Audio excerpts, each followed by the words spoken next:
Since opening in 1988, the Masquerade has hosted some of Atlanta's premier rock concerts. The Tri-Level nightclub is a favorite for touring bands passing through, as well as local alternative acts. But it won't be for much longer, as the club plans to close its doors later this year. The space will reportedly be used for loft apartments or retail, a familiar sight in Atlanta's rapidly growing east side of town. Included in East Atlanta's facelift is a new shopping complex in the Reynoldstown area, just a quarter-mile south from the Little Five Points district, which will include a brand-new Target, Best Buy, Kroger, and Lowe's Home Improvement Center. And while much of the area is thriving, one aspect of the community is suffering. You see, the Masquerade is only the latest in a rash of rock clubs shutting their doors. The Echo Lounge on Flat Shoals Road closed down earlier this year due to licensing problems with the city.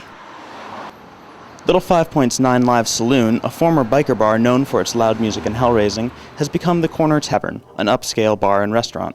And the Clear Channel-owned Cotton Club has ceased booking bands, instead deciding to use the venue for private rentals and corporate functions.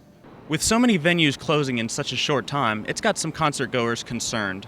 It's a total problem for the whole underground rock scene. They should bring back the scene back around here. I'm hearing that a lot of clubs are getting shut down.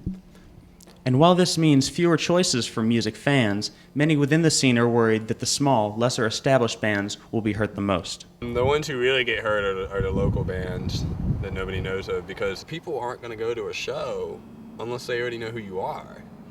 With every place closing down, it's kind of tough to really find places to play who are willing to let you play and people coming out. Andrew Adler owns the Alley Cat nightclub in underground Atlanta and has a partnership with the Masquerade's owners. He said their reason for closing was simple. The property around there, as you know, is turning over into, residential development, mixed-use retail and residential, and it's a prime piece of real estate. Now, what does your venue specialize in? Well, Matt, we are definitely a rock and roll bar, a garage rock and punk rock, and just straightforward rock and roll. So it's very important that we bring in, the local entertainers to kind of expose them. Although competition is strong, Adler sees it as a natural selection process where the most dedicated and hardworking persevere.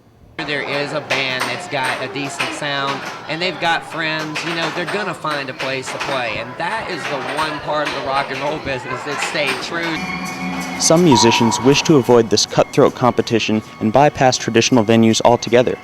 These avant-garde artists gather in various public locations for their improv sessions, using instruments or random objects to fill the night air with sound. The good thing about all these clubs closing, if there is a good point to it, is the fact that it's going to force people to be more creative with their music. Without being able to play in clubs, you've got to find other alternatives to getting your music out there. These midnight jams go on for hours on end, or until the cops show up. This is Matt McWilliams saying, don't let the music die.